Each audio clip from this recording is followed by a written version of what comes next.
Papa then? No?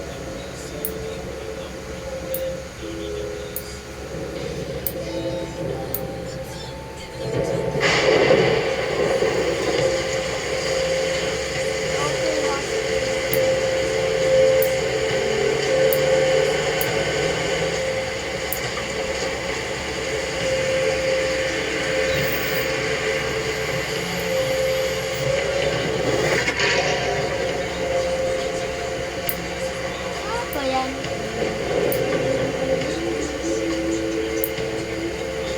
May isang babae na paboritong-paborito niya ang red shoes na binigay sa kanya ng nanay niya. Sa obsession niya sa red shoes, sinuba yun ng isang sundalo. Hindi daw titigil ang babae sa kakasayaw. Hanggat suot niya ang pulang sapatos.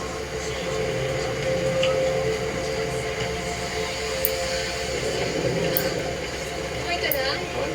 Teka, kuha kita pa muna. Okay lang, okay lang.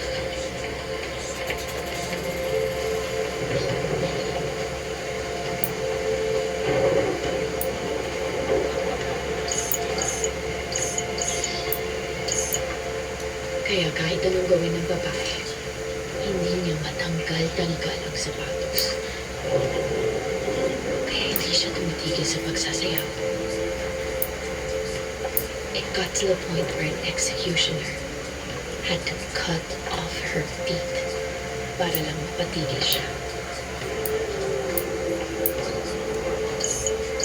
Such a beautiful story about obsession, right?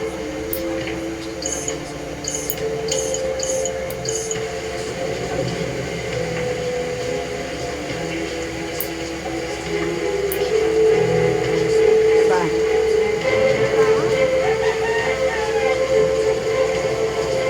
Baka butas ko ah.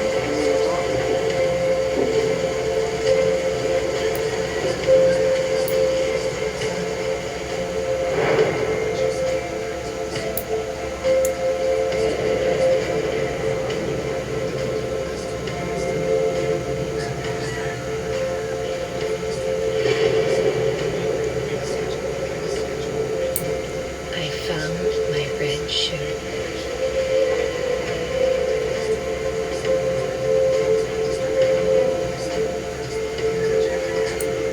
Nahanap ko na ang kailangan ko.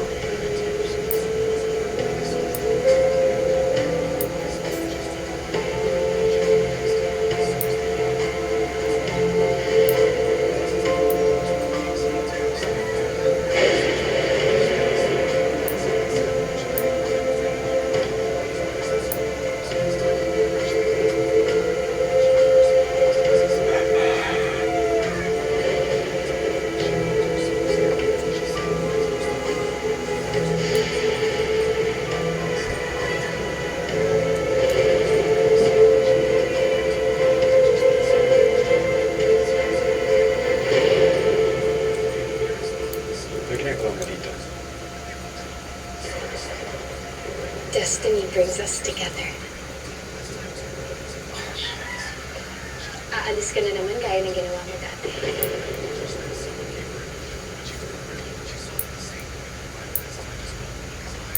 Finally, nagkita na tayo ulit. Ikaw pala yung little boy na nakilala ko noon. Wow! What a glow up. Gaano mo nakatagal alam kung sino ako? Simula na gusto ko ni Manong yung mga lito mo. Nang nakita ko online na taga Maragita ka. Ilang beses na tayo nagkita pero hindi mo sinasabi sa akin. Eh, ano naman ko nakita na tayo naman. Nasa nakaraan na yun, Mia. May nagbabago pa ba? That's just the cherry on top.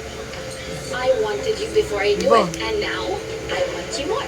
Ibo, Kung naaalala mo talaga yung nakaraan, Ah. dapat naaalala mo na iniiwasan. haba-haba eh. Hanggang ngayon, yun yung ginagawa ko. Kaya ilang beses ko sinabi sa'yo na ayaw na kita.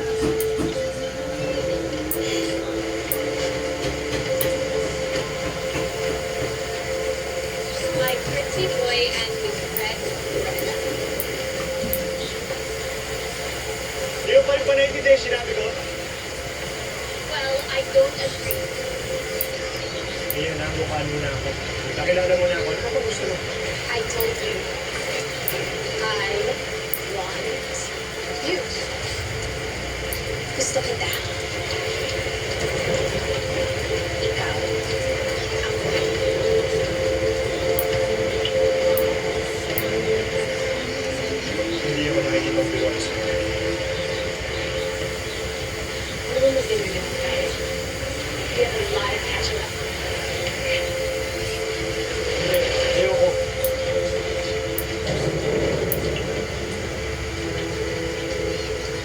Sino yung kausap ni Patrick? Si Mia Hernandez ko.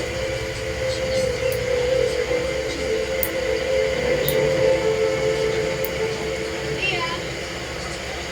Mia! Mabuti dumating ka. Gusto kang makausap ni Doc Ano. Kung narinig mo sinusunod ka, sige na. Paa!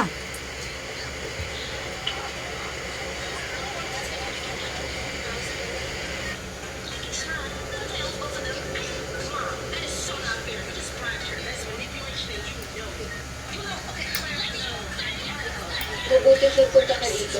Yung paa nyo, parehas kay mama nyo. Doc Ano ang kalagayan niyo here for a patient.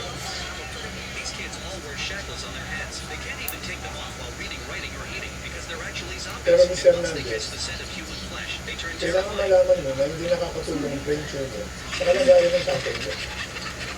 Ano pinalaman ko? In the future, humans are raising and studying this second generation of zombies. They're different from regular zombies. They can talk, think, and think. And they're even smarter than normal kids. Like the girl Hannah, every morning she gets into her wheelchair on her own. Kanina nga, She adjusts her stress. nakita ko siyang papasok dun sa office ni Doc Ano. Parang yung ganda ni Miss Mia eh. Without resistance. Narinig mo ba kung datilawin niya si Samuel? Soldiers never Hindi respond. mo eh, medyo malayo. Never touch her. No one in the facility treats them like humans, except for one person, a gentle female. Ganito na lang. Every day, she teaches these little zombies Pag-isipan mo kaya. and helps them learn about And why don't you consider conducting a seminar on literature para sa mga pasyente dito? Hannah doesn't know why they have to learn about human knowledge. She only Wala. knows that every night the doctor comes in to test her with questions, and she always gets the answers right. One night, the doctor Hindi niya brinat ang kuko nyo. casually says 13. The doctor seems pleased and walks away. The next day, Hannah Hindi is mo saying brinat. class as usual, but she quickly notices Hindi mo that brinat. number 13 is missing. She asks the teacher where he went, but the teacher dodges the question. Hannah immediately understands. The doctor must have taken it. So that night, when the doctor came to question her again,